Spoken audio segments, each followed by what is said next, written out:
Hey, you two, this is on the Prepper One. Welcome to Boots on the Ground and News You Should Know. I hope you had a good Christmas. I had a great Christmas. Been spending time with the grandkids because they'll be going back to school next week. But let's get right into the news. Ukraine struck the very large warship. It's a landing warship. It was docked in Crimea. It was hit with a missile, cruise missile. They're thinking that this cruise missile actually came from Britain. Both France and Britain has given Ukraine cruise missiles. Looks like that ship is going to be a total loss, a lot of damages. In response to that attack, Russia the other day did a huge counterstrike against them. It involved over 158 Russian air weapons. These could be missiles and drones. A massive attack. It was definitely in retaliation for the destruction of their ship. Also, Poland has asked for an official reason why a Russian missile came into Polish airspace, crossed the border, flew into it, and then exited back into Ukraine. They're saying it flew about 40 kilometers. That's about 24 miles into Poland, and then returned in about 3 minutes later out of the Polish airspace and Polish property back into Ukraine. Anytime you have this incident, something could go wrong. It could definitely trigger a really bad response. Luckily, this was not that incident. President Joe Biden is telling Americans that we are in direct, risk of going into direct conflict with Russia if Kremlin succeeds at taking all of Ukraine. So, someone should tell President Joe Biden that the U.S. Army released their numbers, and we're at the smallest army since World War II. So this is unbelievable. We were down many soldiers, not even close to where the Army wanted to be. And we have only 452 active duty soldiers. When you hear that number, yeah, it is a large number, but you have to understand that a lot of those positions are not the ground pounders, not the grunts, not the guys at the tip of the spear, but support people, which are very valuable. You need them, but it's still not that many actual combat troops that could be on the ground. The commander of the Dutch army just said that the Netherlands needs to prepare for direct conflict with Russia. He says the society needs to prepare. He also said that the average civilian should stockpile food and water. He was very candid with this remarks, and I'm wondering this because he's going to retire in just a couple days. The student loan debacle. I think they've been closed down for 3 years, having to pay your loan, but now they're back up and running, and you need to pay it.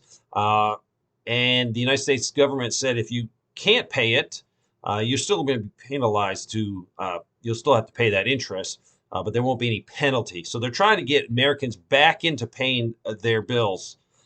Only in America do we let people just rampantly not pay their bill. People are using their credit cards a lot. A lot of people are just stretched to the max. They're living paycheck to paycheck. Some of them are relying on their savings. If you're a lucky one, you have savings. A lot of people are saying that they've used their savings up and have to rely now on credit cards.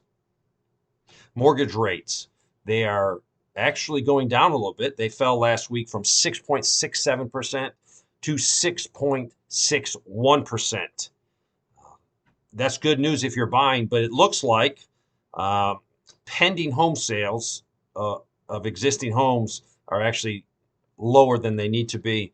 And that's just because the high interest rates are killing people. Many people I've talked to said that they would like to move or they would like to get a bigger house, but their current interest rates are anywhere from 2-3%. And they said they can't until interest rates come down. The Democratic mayors that were really gung-ho on making their cities sanctuary cities, this would be like Chicago, New York, and Denver, they are reeling from an influx of people where they can't even deal with them, be it flying into their states, be it going from buses. It is crippling them, and they're begging the federal government for more assistance. You guys want it to be a sanctuary city, and this is what a sanctuary city means. And we need to think about what the border, cities have to reel from. The people that live on the border. I saw a picture of a person that lives right on the border, and the actual official boundary fence goes right into his property and then ends. And people wander across his property. I think we owe it to this individual to protect his property. He says that sometimes hundreds of people can walk across his property. That's no way to live. And I wish the United States government would really, they need to solve this problem. Uh, you can conservatively estimate at least 10,000 people cross the border. We are officially broke, um, and we can't even take care of Americans that have genuine needs. Jobless claims rose to 218,000 for the week ending December 23rd. And this is an increase of about 12,000 from the previous week. So this is not good news if you're looking for a job. I did report about a week or so ago about California going to be taking your wastewater, and it's called toilet to tap. They're going to take your wastewater and definitely purify it, treat it, and then recycle it back into your faucet so you can drink it. They said they will be adding some minerals to it to make it improve the taste. I'm just thinking, just picture the United States government. They can't do anything right. Picture California government. They can't do anything right. Overall, governments are not the best, have the best track records of having successful programs. So they're going to take your toilet water, turn it into tap water, and let you drink it. I can just imagine what could go wrong with this. I saw a report where there's 88 either hospitals or departments that have closed last year, and that started from February 2nd. The report added them all up from February 2nd. So that is a lot of hospitals that have closed, a lot of departments. And as you see, we have an increased need for medical services. Just try to get a doctor's appointment or just try to get a specialist.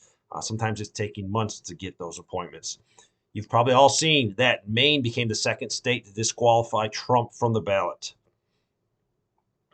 There was a very, I guess, historical bake shop I think it's it's in Iowa. And they've been, I think it's Hans Bakery. It's been open for almost over 150 years. And it was just a place that community could gather together. And it has served a lot of people over 150 years. But it is shutting down. The owner passed away, and then the wife has run the business, but she is going to shut it down. So it's sort of sad. The hearth was 10-foot by 10-foot structure, and they could bake up to 100 loaves of bread at a time. So this is sad for that community. Been following Nike. They're seeking $2 billion in cost-cutting savings over 3 years. They confirmed significant layoffs. So they're trying to trim some fat and become more profitable. If you've been following what California is trying to do to help people that work in the food industry, they wanted to raise the wages mandatory up to $20 an hour in April. In so doing, there's some Pizza Hut operators that have gone ahead and going to lay off their delivery people because they said they can't afford to pay them $20 an hour. They just wouldn't make any money. So 1,200 drivers are getting laid off. Some of the drivers commented that they are getting a severance pay that is really embarrassing for the company. One driver said he was offered a $400 severance pay if he stuck around till February 5th, the layoff date. He's been a driver for 9 years. He said the money they're giving us is a slap in the face. It comes out to be $3 a month for 9+ years of service. China controls a lot of the rare earth metals. This is probably the biggest story I'm telling you. To a lot of people, it doesn't really matter. But by controlling these rare earth metals, if the world goes into a World War III, or we get into it with China, get into it with Russia, these rare earth metals are definitely needed for manufacturing of all kinds of things.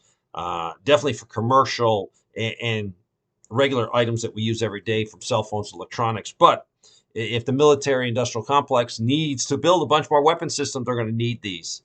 So this is very important. They have definitely have a monopoly on rare earth metals, and I wish the United States government would instantly change this and start procuring this for ourselves.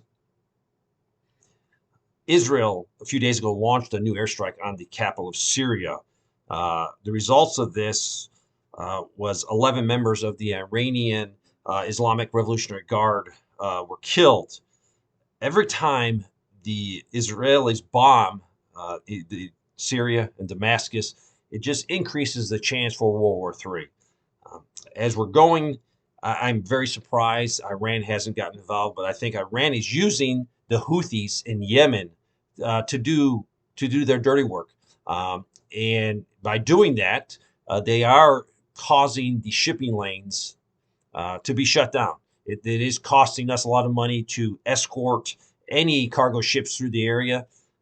So the Houthis, you might think, are a ragtag bunch of people or a country, but they're totally supported by Iran. And Iran is actually being smart. By using the Houthis, it keeps Iran from being bombed so they can continue producing war materials for their side being Russia, the Houthis. So we need to pray for peace as we go into the new year very soon.